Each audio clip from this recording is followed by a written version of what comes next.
Somewhere in the Pacific, crewmen aboard the aircraft carrier Abraham Lincoln keep their edge through a series of constant drills.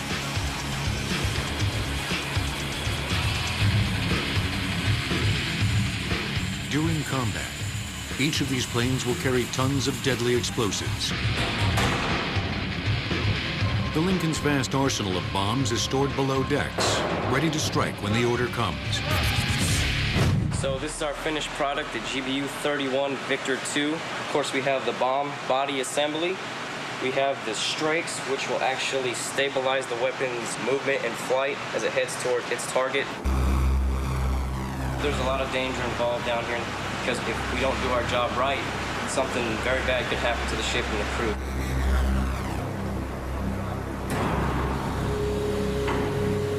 The ordnance crew has no more demanding and dangerous duty than transporting the world's most advanced bombs to the flight deck. They're going to pull the weapons off the elevator car, and they're going to perform a weapons inspection on them now. These weapons are inspected through every step of the process, from the magazines to the hangar bay, and again on the flight deck. He's going to check all the electrical connectors and pins to ensure that we're going to have a positive electrical connection. Check that connection again. This is a satellite-guided weapon, so he's checking the antenna now. Okay, we're moving the weapons to the bomb farm now. It's a two-person rule for safety whenever you're moving a skid of weapons. This weapon weighs about 1,000 pounds. The final step in this exacting process is securing the bombs to the aircraft. Stop! Good. Bring it forward, bring it forward, bring it forward. Once I'm locked up and ready to go, let's get right there. Let's get right there. Check my whole pylon, make sure my pylon's still on the jet. Make sure all my pins are up. Make sure all my pins are flush.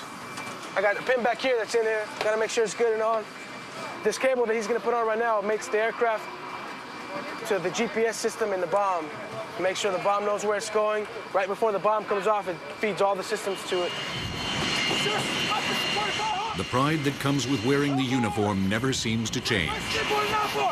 Every day I'm up here, it's always a good experience to come up here and know that I'm doing something to protect my country and help my shipmates out whenever I can. It's not only one jet that I'm loading. I got other jets around this jet. If something happens, something can go wrong, somebody can die, and I can't have that. The weapons of war, however, are ever-changing. This ordnance team has just loaded a bomb that can see through clouds and strike within yards of its target. A bomb that 40 years ago was the stuff of science fiction.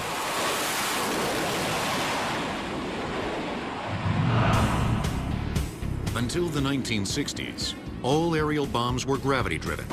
They simply hit wherever gravity and wind currents carried them. They were rarely accurate, killed indiscriminately, and required multiple strikes to achieve success.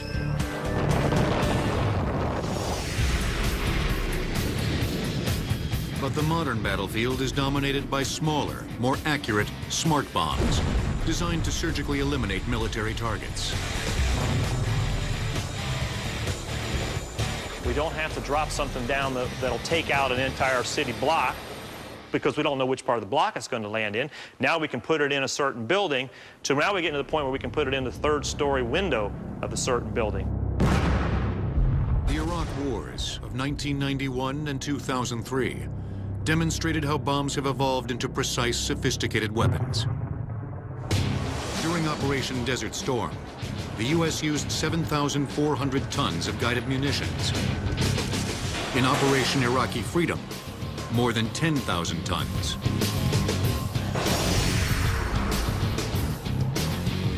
Unlike missiles, smart bombs cannot propel themselves, but the advanced hardware they pack enables them to guide a path with stunning accuracy. Smart bombs rely on smart people.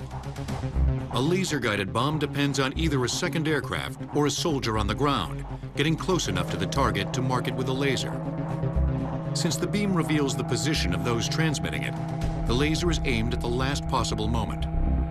The bomb, already in flight, then zeroes in on the mark. You release the bomb before you put the spot on the target.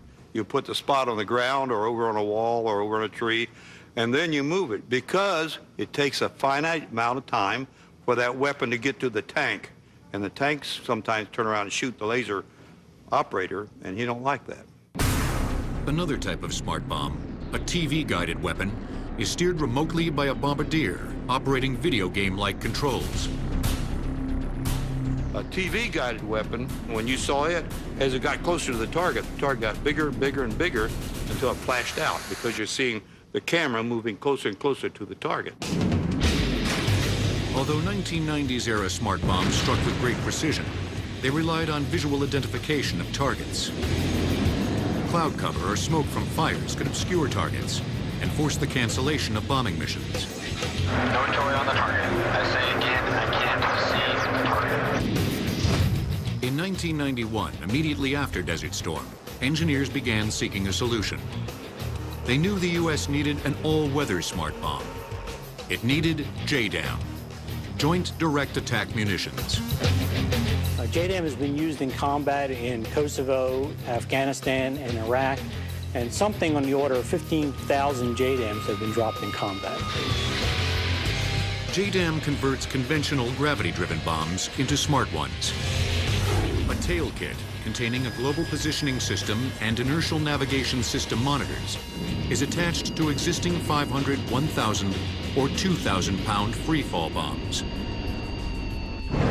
This is a JDAM guidance kit. Right now it's attached to a 2,000-pound Mark 84 warhead. And just about this section here is the heart or brains of the navigation and guidance function. I brought along a unit here. This is the mission computer. On this side is an inertial measurement unit that has the sensors from the INS, and in the middle is a GPS receiver card. JDAM's navigation monitors send signals to movable tail fins that maintain the bomb's flight path. It consistently strikes within 3 meters of its target and operates under all atmospheric conditions. The JDAM weapon is useful in all weather.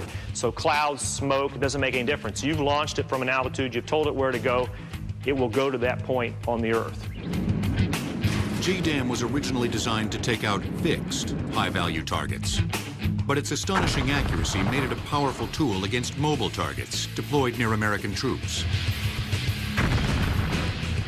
In Afghanistan, some new things happened. Special Forces troops were put on the ground. They were provided with equipment that would allow them to actually get coordinates of targets, and they were able to call in JDAMs on targets that they were actually seeing there that were stationary but maybe had moved very recently. This is a close air support role rather than what was originally thought of as a high-value target attack mode. In years to come, JDAM will be supplemented by an even smaller and smarter bomb. Small diameter bomb is the next step in the evolution of miniaturizing weapons. Small diameter bomb is a 250-pound weapon, but with about 35 pounds of explosives in it. It has diamondback wing that gives it the ability to fly. This is a small diameter bomb, mock-up. It's about 6 feet long, about 250 pounds. This is the configuration that it would be in when it's stowed on the aircraft, so that it's sleek and aerodynamic. The wings are folded in, the tails are folded in. Once it's launched and dropped off the airplane, the wings will extend, open up like this. The tails will be popping out also. From there on, it will glide itself for 40 or 40-plus miles until it impacts the target. Small diameter bombs enable planes to carry more weapons and pilots to fly fewer sorties. Smaller bombs also create opportunities to strike multiple targets during a single mission. Now we'll take up a B-1 with 96 small diameter bombs in it and hit 96 different targets and hit them precisely and with very, very minimal collateral damage. Another type of bomb, known as the sensor-fused weapon, or SFW, unleashes many warheads towards multiple targets. Once the SFW is released from the aircraft, gas bags that resemble car airbags inflate and push out 10 separate submunitions. Parachutes then deploy from each submunition, slowing their fall and bringing them into a vertical descent over the target area. At a predetermined height, the parachutes eject and rocket motors fire, stopping the descent. Once the rockets burn out, each submunition releases 4 warheads that scan a target area of about 30 acres. Once the explosive is detonated, that projectile fired at hypervelocities into the target, and it penetrates the armor plating. Once through that armor plating, it starts to destroy the individual components below that armor. SFWs are the smartest of the smart, able to track moving targets and distinguish between jeeps and tanks. Each of the 40 warheads has a laser sensor that searches for changes in height, such as the distinctive contour of a vehicle. At the same time, infrared sensors seek heat signatures like those emitted by the hot engine of a target vehicle. SFWs played a critical role in Operation Iraqi Freedom. We had lighter armored Marine forces making their initial push into Baghdad, starting to come into the lead elements of the Iraqi Guard that were positioning themselves to ambush and potentially attack the U.S. forces entering that area. Called in SFW strikes, and the passes of those weapons absolutely decimated the Iraqi Guard troops before they were able to effectively employ against the Marine units. During the height of Operation Iraqi Freedom, SFWs were used 68 times to devastate enemy forces. Sensor-fused weapons are at the cutting edge of so-called data link munitions, bombs able to identify targets and adjust to attack the highest value kill. Finely tuned image seekers and complex computer algorithms will soon increase the level of information and may eventually be able to distinguish between hostile and friendly targets. While the first Gulf War accelerated the development of smaller bombs, it also led to the creation of the largest non-nuclear device ever made, the mother of all bombs. The word bomb derives from the Latin bombus, meaning a booming sound. Bombs will return on Modern Marvels.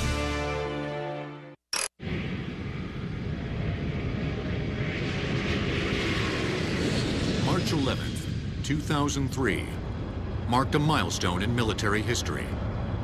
At Eglin Air Force Base in Florida, the United States tested a new superweapon. MOAB, short for Massive Ordnance Airburst, quickly became known as the mother of all bombs. This massive weapon creates a blast radius stretching a mile in each direction. The MOAB is made out of an aluminum skin, a very thin aluminum skin.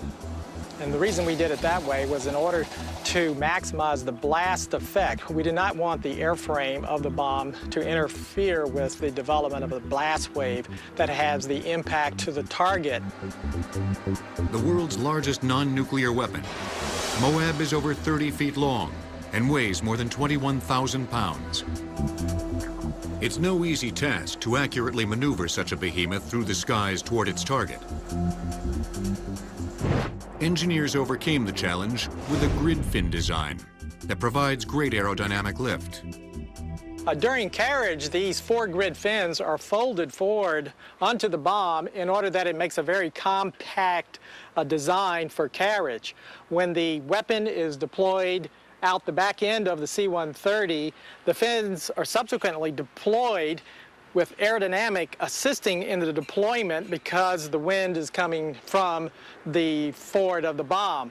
Once it's in its flight configuration, as it is shown here, it is then able to control the bomb and fly it to its designated target. Although MOAB was fast-tracked for Operation Iraqi Freedom, the lack of enemy resistance kept it grounded. But its successful test run served chilling notice of a powerful new force. The largest guided bomb in the history of the world, with the tremendous impact and detonation of this explosive, really just shook the area. And the shockwave could be heard for miles and miles. The deadly potential of bombs such as MOAB is the result of hundreds of years of evolving technology.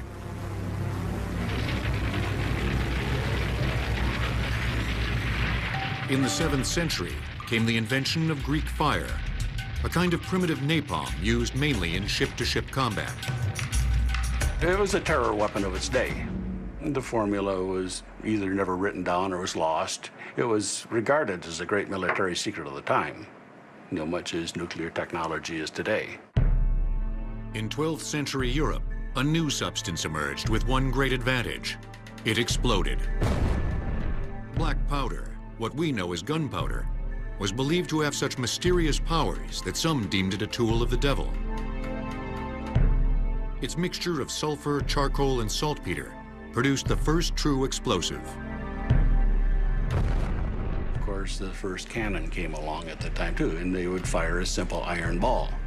But sooner or later came the idea, why can't we hollow out the cannonball and use it to make a bomb? And so they did. In 16th as in 20th century warfare, precision was more important than brute force. Cannonballs gave way to smaller, yet still powerful, hand grenades. The term grenade actually comes from the Spanish granada, which means pomegranate, which a grenade looks like. If you saw a grenade of the period, say of the 16th or 17th century, it looks very much like the bombs you see on the cartoon shows. It'd be a round ball with a fuse sticking out of the top. For grenadiers, bravery was the first order of business. They carried up to a dozen highly volatile 3-pound iron grenades right to the front lines.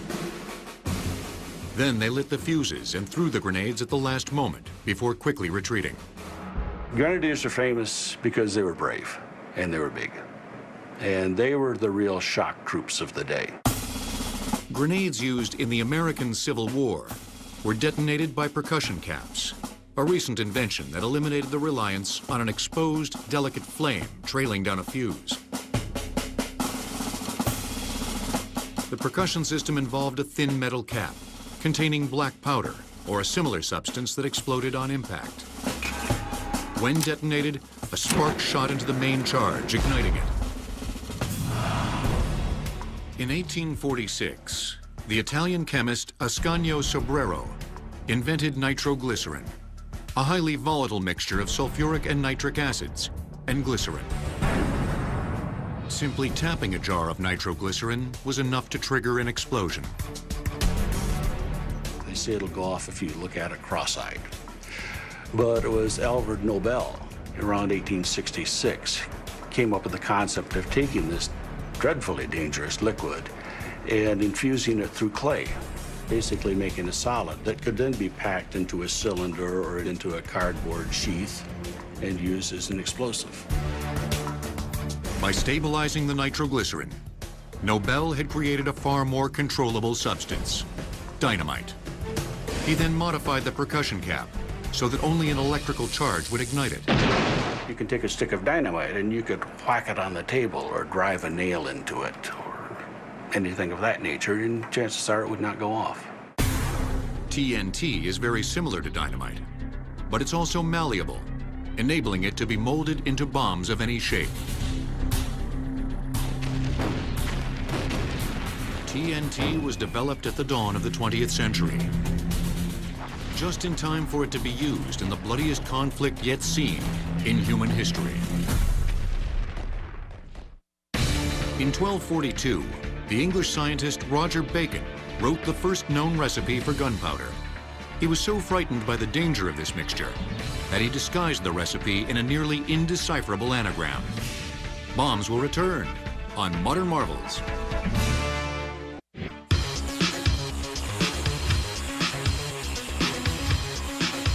Modern bombing missions are highly complex operations, planned to the last detail. Going out the door, walking to your jet, you know what target you're going for. As soon as you get into range of that target, you're dropping automatically. High-tech bombs help pilots distance themselves from harm's way. The more complex, the more accurate we can get our weapons, the better it makes me feel as a pilot. Being able to stand off from the target and release a weapon is a comforting feeling. History's first aerial bombers were right in the thick of the action. After the advent of airplanes early in the 20th century, military leaders adapted them for combat and changed warfare forever. There weren't any bomb sights or bomb racks, but you could take an artillery shell and have fins fabricated for it and drop it over the side just by hand using an eyeball to estimate it and maybe hurt somebody by chance. And so each side did that. Aviation technology progressed rapidly. By 1918, single-engine biplanes had been replaced by multi-engine aircraft, capable of carrying 1,000 pounds of bombs. As airplanes get larger and have more powerful engines, can lift more payload, they can carry bigger bombs. We see the concept of an air-powered doctrine being developed of masses of airplanes, of fighters escorting bombers, of reconnaissance or spy aircraft. So much of what we see over the next 60 years in aviation had its birth in World War I. 2 decades after the war to end all wars, World War II sparked a massive escalation in aerial bombardment. Huge raids, first by the Germans and then by the Allies, demonstrated the destructive power of the conventional aerial bomb.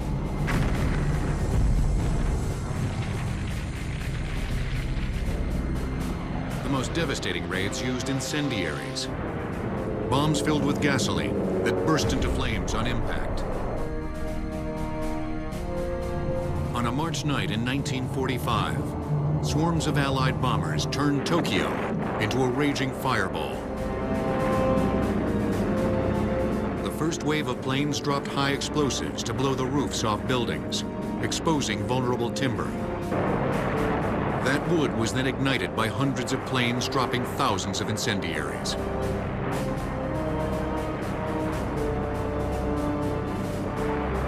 Temperatures soared above 2,700 degrees Fahrenheit. As hot air rose rapidly, cold air rushed in from the outside, sucking people into the firestorm. Certainly more people were killed in that attack than were in the first atomic bomb attack. World War II gave rise to carpet bombing, blanketing a vast area with thousands of bombs that might land anywhere. Most sighting equipment for bombardiers was crude and ineffective. Tacticians demanded a better method. The whole science that we're talking about is not that the bomb is such a wonderful device. It's putting it exactly where you want it. In World War II, you could deliver them with much more precision. First with the famous American Norton bomb sight, which could drop a bomb in a pickle barrel from 25,000 feet, which, given ideal conditions, it could. The Norton bomb sight was one of the first mechanical computers. A bombardier adjusted knobs and levers to set a series of miniature gears. He keyed in several variables: the exact flight path, the plane's airspeed, latest updates on crosswinds, distance to the target. Finally, the bombardier made one last sighting on the target and activated the bomb sight. The Norton then took control of the airplane, guiding it during the final moments and automatically releasing the payload. The Norton bomb sight was a big improvement over anything else that existed in those days. In fact, hardly anything more than a X on a canopy was available before that. Hitler's Third Reich pioneered other frontiers in bomb development. Their method for propelling bombs was rather simple in theory. Attach them to jet engines. Hitler named his new guided missile the V-1 for Vengeance 1. The harbinger of modern missile warfare were the German V-1 guided missiles. A very simple weapon, traveled a couple of hundred miles. Its fuel would cut off at a certain point, and it would just nose over, hit the target. Accuracy was very poor.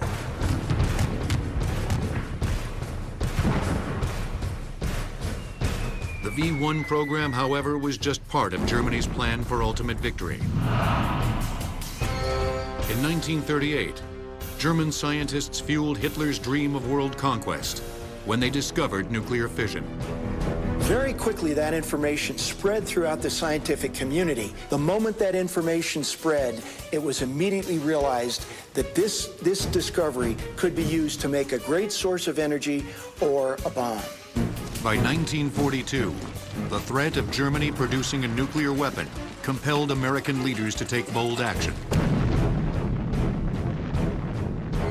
The race was on to create the world's first atomic bomb. In addition to Hitler's V-1 jet-propelled bomb, Germany produced the more powerful V-2 model.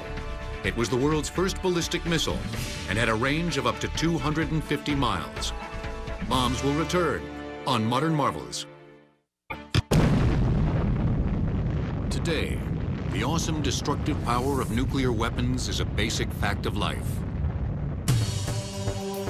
The knowledge needed to create atomic bombs is widely accessible.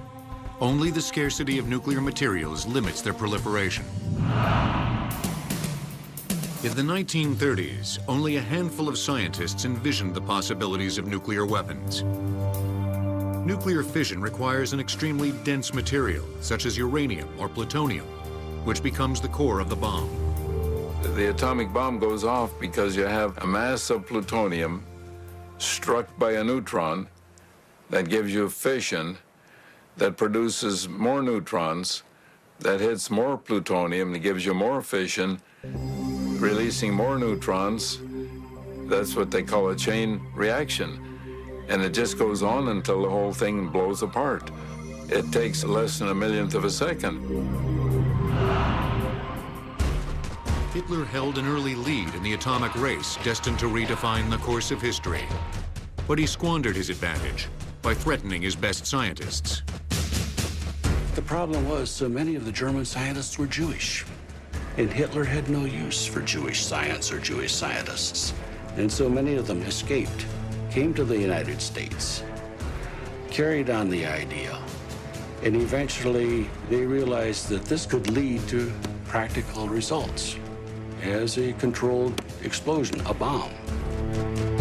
Scientists, including the great Albert Einstein, worried that Germany might still become the first nation to produce an atomic bomb. Hungarian refugee physicists in the United States, Leo Szilard and Edward Teller, encouraged Einstein to write a letter to President Franklin Roosevelt, urging him to speed development of a nuclear weapon. They knew they needed Einstein's clout to get the president's ear. Szilard actually wrote a letter. Einstein was on summer vacation at the north end of Long Island, and Szilard, a very ingenious man, knew everything in the world, except he did not know how to drive a car. So he asked me to drive him to Einstein. When Einstein read what Szilard has written, asked a few questions about it, and then said yes, yes, and signed it.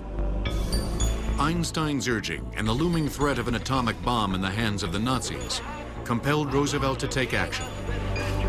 In late 1942, he authorized the Manhattan Project, an all-out effort to build the world's first atomic bomb. It soon became one of the most ambitious undertakings in American history. It was 150,000 people, $20 billion in today's money, and it literally spread from sea to sea, from Hanford, where they were making plutonium, back to Oak Ridge, where they were making enriched uranium and U-235. Every major university, every major corporation in America was involved. Los Alamos, New Mexico was chosen as the headquarters of the project. Far from the coasts, the tiny city could be neither observed nor bombed from the air. Its climate permitted outdoor work year-round. It also had a rail line to transport personnel and supplies, as well as a complex of school buildings that could be converted to engineering labs. As secret as the Manhattan Project was, the kids at the Los Alamos Ranch School were no dummies. When two special visitors arrived, the students recognized them instantly. They were international physicists, nuclear physicists that they had seen in their textbooks. So the kids knew something big was going to happen, and it was going to involve nuclear physics.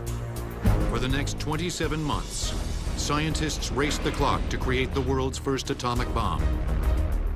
They toiled day and night, squeezing a decade's worth of advances in physics and engineering into a handful of months. In the summer of 1945, Manhattan Project scientists put the finishing touches on the bomb.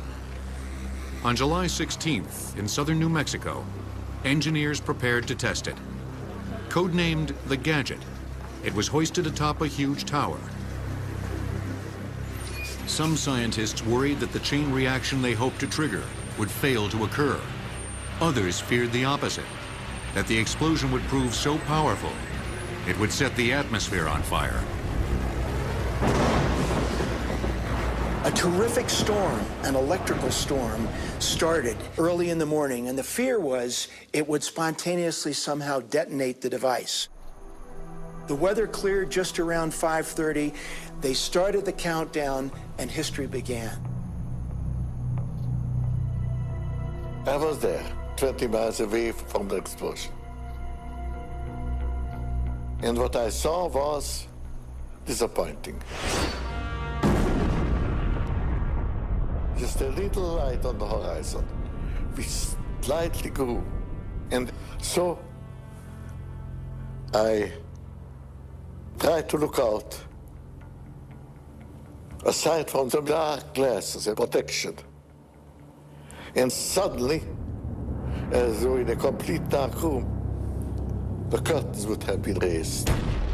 The light was streaming in. That was perhaps not quite a minute after the explosion. Then I was impressed. It became brighter and brighter and rose, and I knew, that soon it will be used over Japan, and then it will not be just an experiment. After the test, engineers completed the construction of 2 bombs. Little Boy contained a uranium core, and Fat Man held the recently discovered plutonium. Harry Truman, who had assumed the presidency when FDR suddenly died, made the fateful decision that using the bombs would shorten the war and forestall a bloody invasion of Japan. On August 6, 1945, the U.S. B-29 bomber Enola Gay took off with Little Boy for Hiroshima, Japan. At 8:15 a.m., from an altitude of 31,000 feet, it jettisoned its payload and raced away from the target area. The first part of the firing sequence was when wires, which were attached to the bomb and attached to the plane, pulled out. These started 15-second clock timer switches, which then made sure that the plane was completely away, that it had made this diving turn and was out of the area. At that point, the barometric switches passed control over to the radar antennae. These radar antennae detected how far off the ground the bomb actually was. And at 2,000 feet, they sent a firing signal back, which started an irreversible set of events leading to the nuclear explosion. Little Boy exploded with a force of 15 kilotons, or 15,000 tons of TNT. On August 9, 1945, at 1:02 a.m., the U.S. dropped Fat Man over Nagasaki, Japan. It exploded with a force of 21 kilotons of TNT. Temperatures at ground zero rose to approximately 7,000 degrees Fahrenheit. Wind velocity reached 620 miles per hour. Blast pressure was 4,600 pounds per square foot. Survivors who witnessed the explosions likened them to seeing another sun in the sky. The intense heat wave that followed the explosions destroyed all life within a radius of nearly 2 miles.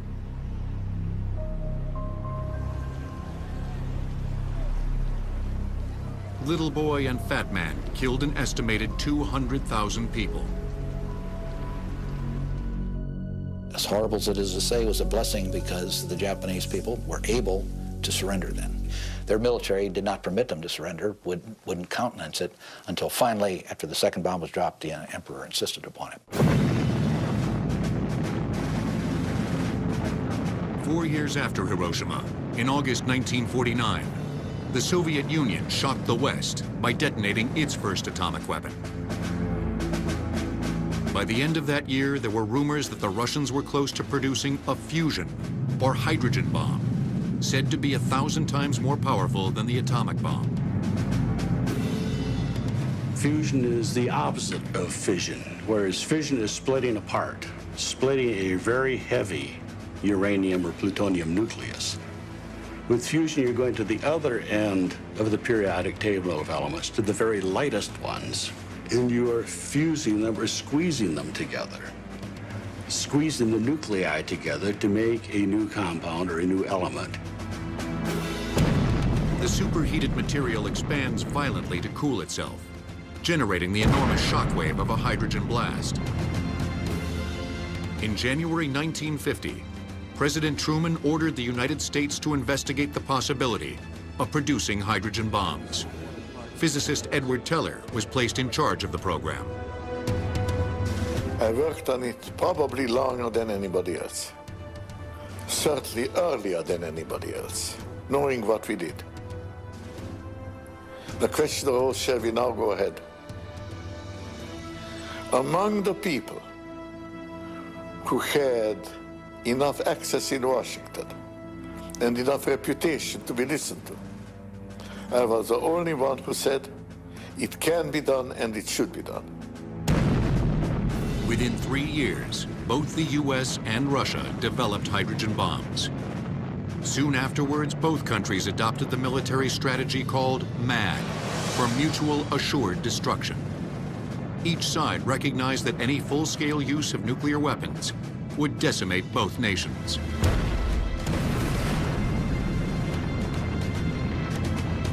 In the quantities in which it was ultimately produced, it would have ended civilization. If we'd had a nuclear exchange, as we might have had if we hadn't had reasonable leaders on both sides, the world as we know it could have been like Neville shoots on the beach. I mean, everybody might have been dead.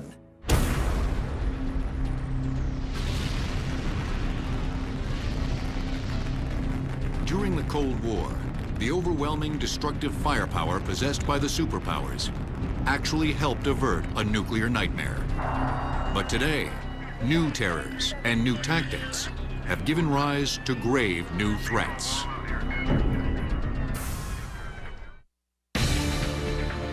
One pound of uranium, about the size of a golf ball, can produce as much explosive energy as 8,000 tons of TNT. Bombs will return on Modern Marvels.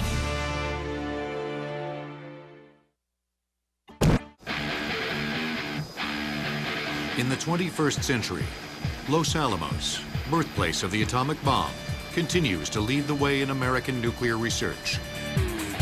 It's home to a facility called DART, that's short for Dual Axis Radiographic Hydrodynamic Test Facility. We want to understand how our weapons are going to work and if they're going to work reliably. Are they aging? Will they work if we ever need them? Are they safe as they currently are?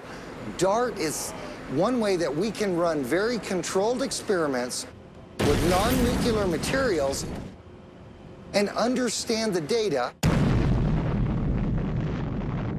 Much of the U.S. nuclear stockpile dates from the 1960s and 70s and has long exceeded its design shelf life of 15 to 20 years. Will these aging warheads still detonate? Will they remain safe and secure in the event of an accident? Answering these questions becomes ever more difficult because the U.S. no longer tests actual warheads. International treaties enacted in 1962 and again in 1992 first moved nuclear tests underground and then banned them entirely. It's much like trying to maintain a fighter aircraft without ever being able to turn it on or fly it. You have to examine all the components of that piece of equipment, study them very carefully, put them back together again, and then certify that if you need to fly that aircraft, it'll work. And that's what we have to do with nuclear weapons. DART tests the viability of America's nuclear weapons by simulating the effects of a nuclear blast under controlled laboratory conditions. CDU's charge count begins at 5. 5, 4, 3, 2, 1, fire. The instant of detonation is captured by two giant X-ray machines, set at a right angle. They fire extraordinarily brief and intense flashes of radiation to create a 3D image. The actual X-ray images are classified. These computer simulations depict the type of activity seen during the explosions. The reason we have to use X-rays to penetrate these experiments is because they're very dense material and the explosion is occurring very quickly. You could never film what's occurring inside the experiment with traditional cameras. You must penetrate it with X-rays to look through it. This is the electron beam accelerator. That's the heart of the first start X-ray source. We make electrons and then convert those electrons into X-rays. The electrons are generated first here and then are accelerated in the electron beam accelerator itself. Think of the electron beam accelerator like a marble rolling down a staircase. Every time the marble reaches the stair, it gains energy as it falls down. Well, our marbles are electrons, and each time it reaches an area of the accelerator shown by one of these cans, it gains energy. A tremendous amount of power is generated to fire the high-powered X-ray bursts, which last less than 1/10,000th of a second. Each of these power supplies produce 250,000 volts. When we combine their output, DART produces a 15 million volt pulse for 70 billionths of a second. As DART continues analyzing nuclear warheads, other organizations struggle to defend against a very different type of weapon. They're the bombs used by terrorists, so-called improvised explosive devices, or IEDs. These homemade bombs have grabbed headlines and shattered the lives of thousands around the world. In Oklahoma City, Madrid, and London. Terrorists are not stupid. They don't just throw an IED out somewhere and hope somebody runs across it. Every single IED bomb has a target. The difference is it's hard for maybe somebody standing back to look at it and figure out what the target is. IEDs generally use basic materials and simple techniques. Any device that sends an electronic signal, a garage door opener, a TV remote, or a cell phone can trigger a deadly explosion. You're really going up against not something conventional, but somebody else's imagination, somebody else's mind. What can they put together? What can they come up with? And how can you be smarter than them and defeat it? The hardest terrorist to defeat is the one willing to give his life. What we face today is an extraordinary paradox. On the one hand, the developed nations have these weapons of enormous destruction, these megaton-level nuclear weapons, capable of destroying a whole city. On the other hand, in this incredible asymmetry, we worry about people arriving inside a crowded pizza parlor with an explosive strapped around their waist. For decades, the threat of mutual assured destruction helped the US and the Soviet Union to maintain a fragile peace. Today, a new global battle pits the world's most advanced weapons against low-tech terrorist explosives. The future is uncertain, but it seems clear that bombs will continue to play a decisive and devastating role in human affairs.